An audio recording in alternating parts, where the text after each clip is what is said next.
Kolkata Salt Lake central park মেলা প্রাঙ্গণে আয়োজিত হল 7 দিনের শ্রী চৈতন্য ভাগবত কথা। সল্টলেক সাংস্কৃতিক সংসদের পরিচালনায় এই অনুষ্ঠানের আয়োজন হয়। শ্রী চৈতন্যের ভাগবত কথা পাঠ করতে বৃন্দাবন থেকে এসেছেন শ্রী গৌরদাসজি মহারাজ। শ্রী চৈতন্যের বাণী শুনতে 7 দিনের এই অনুষ্ঠানের তৃতীয় দিনে হাজারো ভক্ত ভিড় করেন সেন্ট্রাল পার্কে।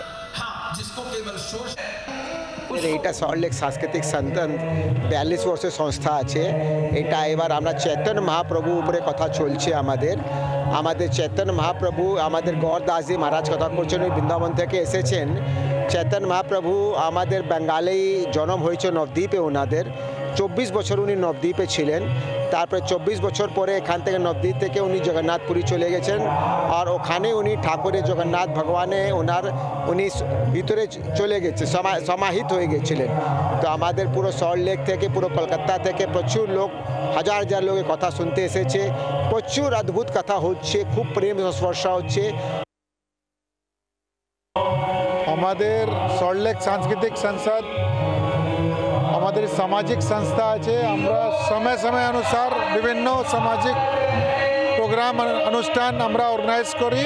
এখন আমাদের শ্রী চৈতন্য ভাগবত কথা 7 দিবসীয় 10 জানুয়ারি থেকে স্টার্ট হয়েছে, 16 জানুয়ারি অবধি চলবে। এই কথার মধ্যে শ্রী গৌরদাসজি মহারাজ খুব ভালো কথা করছেন। আমার নিবেদন আছে সবাইকে আসুন, কথা শুনে যান। সল্টলেকে করুণাময়ীতে আজকে সল্টলেক সংস্কৃতির তরফ থেকে একটা ভাগবত হচ্ছে। এই ভাগবতটা আমাদের পশ্চিমবঙ্গের কালচার, মা মাটির সরকার আসার পর দেখছেন লেকটাউনে ভাগবত চলছে, এখানে ভাগবত চলছে, দিকে দিকে ফেস্টিভ্যাল চলছে। আমাদের মা মাটির মানুষের মমতা ব্যানার্জি প্রেরণাতে তো সাংস্কৃতিক প্রোগ্রাম হচ্ছে, গঙ্গাসাগরে মেলা হচ্ছে, আউটড্রামে মেলা হচ্ছে, সব জায়গায় আমাদের সব সমাজের লোক আছে এতে। বাংলার আওয়াজ, বাঙালির আবেগ, জি 24 ঘন্টা।